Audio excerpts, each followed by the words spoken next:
Hello, everyone, and welcome again to another Teacher Joseph podcast. Well, today we're going to talk about idioms involving pain. Now, it's not as bad as it sounds because all of these idioms are, of course, metaphors. They're not really literal. So, for example, salt in the wound. You know what salt is? It's that white stuff you put on dinner and it's delicious. It makes food really tasty. And you know what a wound is? That's an injury of some kind. So, of course, if you put salt on an open wound, one that has blood or one which is exposed, then of course it's going to be painful. So, salt in the wound is something that makes a bad situation worse. Let me give you an example. Okay, after losing his job, his friend's criticism of his skills was like salt in the wound. She was already upset about failing the exam, and her teacher's harsh comments afterwards felt like salt in the wound. Now, usually, if you are using this about yourself and you're referring to somebody else, putting salt in one of your wounds, for example, you could just say, oh, well, rub it in, of course. For example, in this example that I just gave you about she was already upset about failing the exam and her teacher's harsh comments afterwards. So imagine the comments, okay? The teacher says something, but imagine that you want to respond, okay? You could say, oh, that's it. Rub salt in the wound. Yeah, go on. Sarcastically, you're saying, yeah, make me feel worse. Yeah, why don't you? But instead of saying that, you could also simply say, oh, go on, rub it in. Rub it in. So, rub it in is kind of like an easier way to say you're putting salt in the wound, saying that. You could just say, yeah, rub it in. Why not? Make me feel worse. Okay, so salt in the wound and rub it in are the same thing. Maybe salt in the wound is how you tell the story. Oh yeah, the teacher's comments. I just felt like it was like salt in the wound. You know, his words were like salt in the wound. And then you could say, well, in the conversation, well, why don't you just rub it in? Okay. So salt in the wound describes the experience of what happened if you're reporting it in reported speech. And rub it in is something you say to someone when you're angry. Yeah, go on then, rub it in. I don't care. Yeah. So there we are. Now, one of my favorite idioms is thorn in my side. I love that. Of course, it comes from, I think, old biblical days. It's something that comes from Christianity, I think. This idea of having a thorn, you know, Jesus with the crown of thorns, carrying the cross and everything else. So, thorn in my side is certainly very old, that's for sure. It's something very old.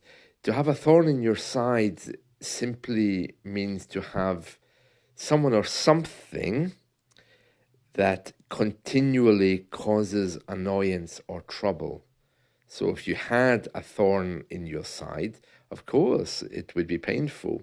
A thorn, by the way, is, you know, when you have a rose, you know those little jaggy bits that can hurt you when you touch them? They're like little needles that stick out from the stem of the rose. Yeah, that's a thorn. Thorn.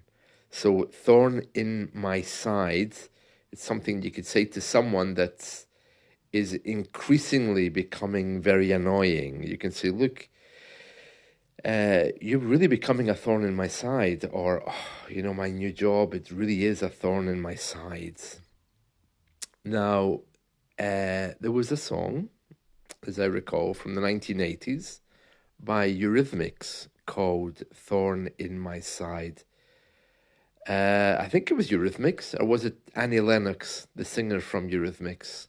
But anyway, Thorn in My Side is a wonderful song, and it's a great way for you to remember this idiom. And she says, Thorn in my side, that's all you ever were. Yeah, you can listen to the song. I'm not going to try to sing it. Let's see. Yeah, another one which is involving pain is to rub someone the wrong way, which is a bit of a strange idiom considering British people really aren't good with physical contact. But if you rub someone the wrong way, it means to irritate or annoy them. You could say, my boss shouted at me today, but I think I've been rubbing him up the wrong way. Or I'm afraid to talk to my boss because sometimes he feels people are rubbing him up the wrong way. It just means making him unhappy. Okay, so to irritate or annoy someone. You can say it about yourself or you can say it about someone else. Yeah, another one similar to that is to get on the wrong side of someone. I'll tell you, my grandmother wasn't the kind of person you wanted to get on the wrong side of. You know, the older people, they weren't so good with love and affection. They wanted to show that they were like emperors, you know, in control of their own universe. So they weren't the kind of people that you could laugh and joke with, you know? Yeah.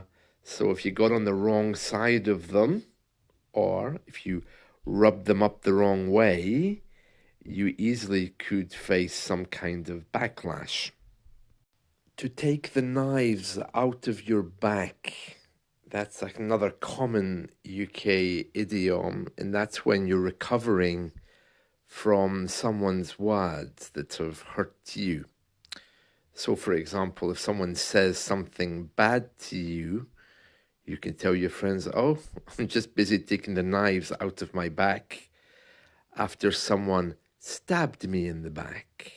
Yeah, so to stab someone in the back is to double cross them. That means to, for example, pretend to be the friend when in reality that's not the case at all. Really,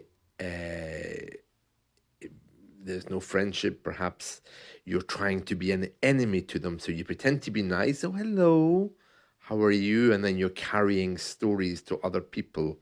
That's stabbing someone in the back.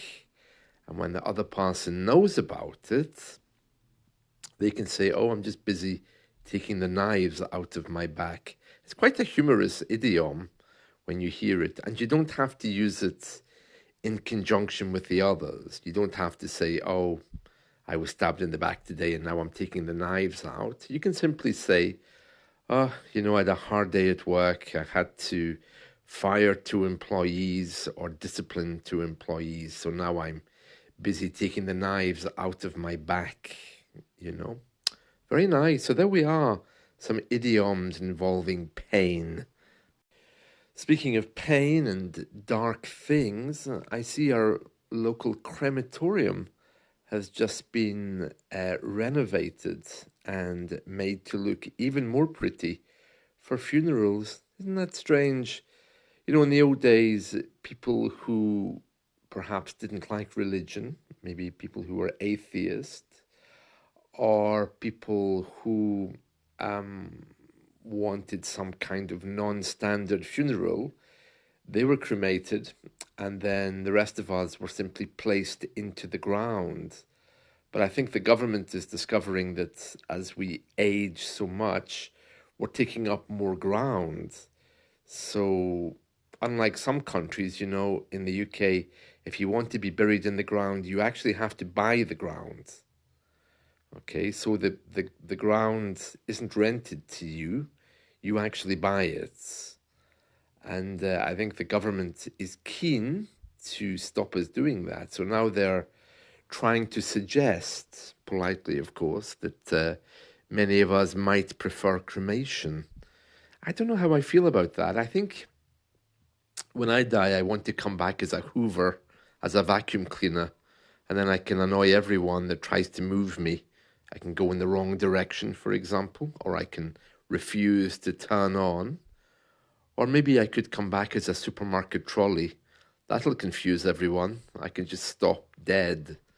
Well, I'd be dead anyway. Or maybe I could just go in the wrong direction. Supermarket trolleys always do that, don't they? That would be fun. Yeah. And if it's someone putting unhealthy food into the trolley, I could refuse to move. Don't put those crisps or chips on top of me. Yeah, that would be quite nice. Anyway, yeah, so that's some idioms associated with pain and some information about our local crematorium. In case you didn't know, a crematorium is where you cremate people, which is one of our preferred ways of disposing of dead bodies. And there we are. That's it. So I hope you've enjoyed this. Let's talk again soon, and I wish you all a wonderful and peaceful day ahead. See you. Bye.